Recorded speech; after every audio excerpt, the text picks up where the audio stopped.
from my kids' album. This one's about sharing.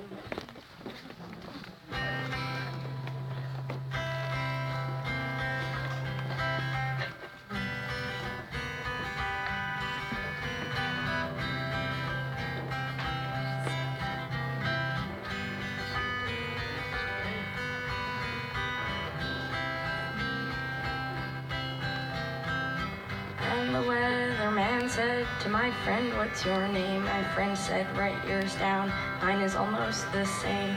Erase the S and M, in their place put a G and R and an ND. Look at me, what's that say?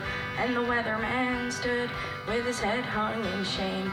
He took off his big belt, put it down, turned away. But my friend said, "Don't leave, I just harvested beets. Let's go eat at my place."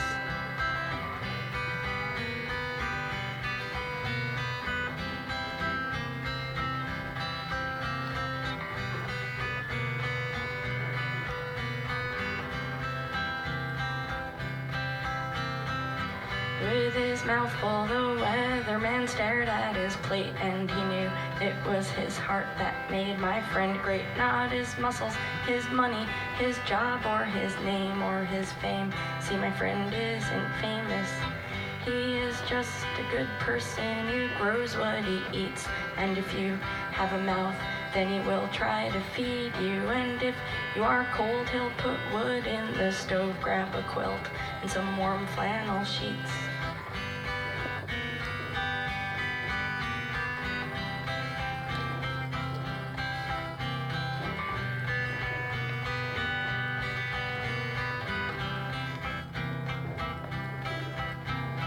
So the grand champion called up Sam Champion, said, "Let's plant a garden in the heart of this wasteland." And Sam said, "Hey man, this'll be breaking news, but grand," said, "I won't wait for your camera crew.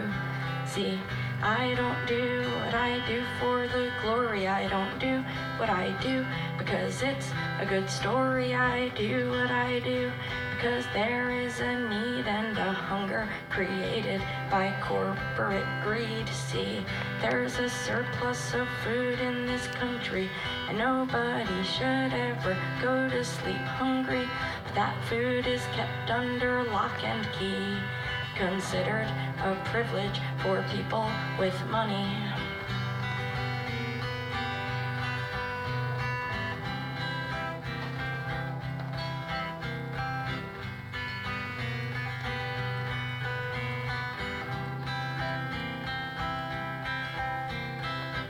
Then the weatherman dropped to his hands and his knees with a tear in his eye, and unable to speak, he was driven to action by only compassion. He dug in the dirt and he planted some beans.